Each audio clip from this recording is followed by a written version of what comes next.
So today I actually wanted to give you some tips on how you can make those long drives that much more comfortable when it comes to your neck and your back. Hi, I'm Dr. Matt. Welcome to my quick self-help videos where I share simple and easy tips on stretching and movement to help you improve your quality of life. Remember to share and subscribe. Hi, I'm Dr. Matt Bradbury, family corrective chiropractor here in Georgetown, Ontario, Canada. And this is our practice, One Life Family Chiropractic.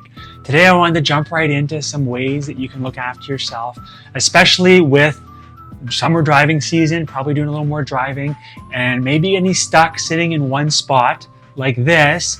And sometimes, stop and go driving can come with some stresses as well. So I'm going to share with you some basic mobilizations and stretches that you can do right now, and you can do along the ride to help loosen yourself up and make things that much more comfortable. So consider, first of all, wisely when you take your breaks. You're probably going to be taking some stops along the way to rehydrate, refuel, maybe take a washroom break. Make a point, first of all, of parking further away so you can actually stand up and move around. Not only will this help your spine and the way you manage your energy, but also not only will this help you being stuck like this for long periods of time and maybe getting more uncomfortable, it'll also help give you more energy. So stand up, get some steps in, maybe walk a couple lengths of the area that you stop in just to get moving a little more, or make that commitment of 5 minutes of walking before you go in to take a washroom break or refuel. And of course, if you're just tuning in, if you're enjoying it, I'd love to see more of you. So please take a moment to hit like and subscribe so that we can interact that much more in the future. So the first idea I want to share with you is actually what's called a chin tuck. And this is going to set you up for when you actually sit down in the car to help engage the right muscles and not feel like you're so slouched forward. So what you're going to do is actually just pull your shoulder blades back a little bit. And I want you just to engage your shoulders. Now what you can do is put your hands on the steering wheel, and I want you to imagine making a double chin. And this is ever so slight. So what you're going to do is just press back. You got your headrest properly positioned at the top of your head, hands at 10 and 2, pull your shoulder blades back, and what I want you to do is just make a slight double chin. And what you're thinking about doing is you got that double chin, you're going to actually hold it for 3 seconds, and then you're going to do that 5 times. But what you're doing is you're thinking about activating, and this is your spine now, you're thinking about activating those small muscles on the front and giving a slight stretch to this area, what we call it basically your occiput sitting on C1, where things can often get jammed up like this. You're giving them a little bit of a stretch and opening up this area. So 3 seconds each rep times 5 reps, and that's really a great cue to help set you up and get in a good position before you start driving. Now, one of the things I'll gently do is you can actually do side to side. And what you do is you can actually reach over through here and you can actually just gently stretch. And a lot of times your traps and all those bigger muscles on the top are getting more tense and tight as you drive.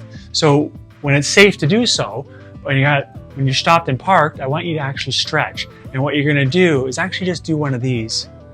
Lightly go this way, opening up this region. And now what I'll do is I can hold it for 30 to 60 seconds and do both sides.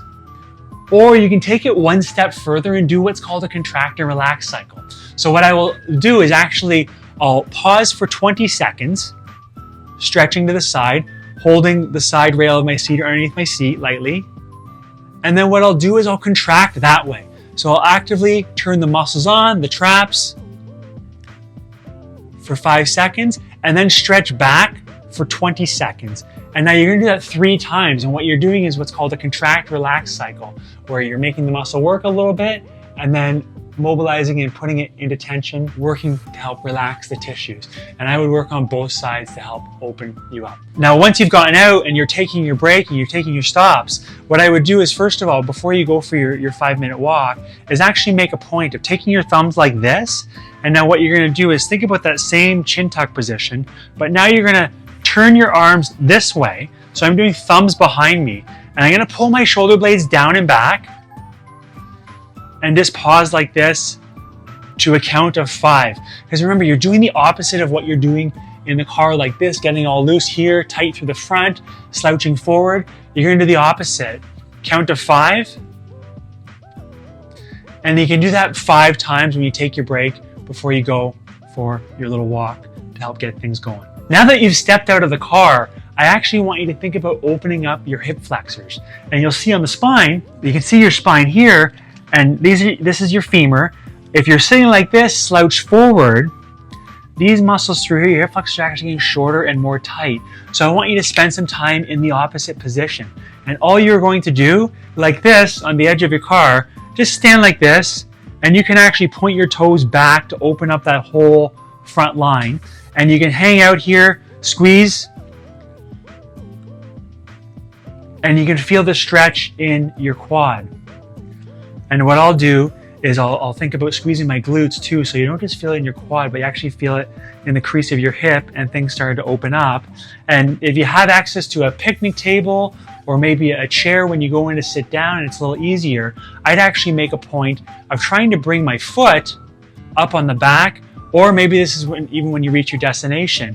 But this one is basically the couch stretch where we'll hang out here, and now you have even more tension. So you've started with the basic version, which you can do on the edge of your car seat, and then when you get more access to somewhere that has a back, you can actually hang out here, opening up your hips. And when you do this 1 to 2 minutes per side, again, squeezing your glutes, pushing your hips forward, and opening up all these tissues on the front.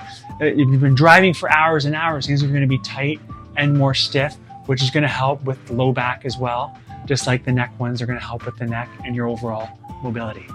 When you have a moment on your break or when you stop for the night, I want you to think about some global mobilization throughout your spine. And remember, if you've been sitting like this for hours and hours and driving, what you can actually do is get some more fluid motion through your spine just by getting on all fours. And with this one, you're going to repeat 10 to 15 times. And what I like to do is I come up like that, and this is called the cat camel.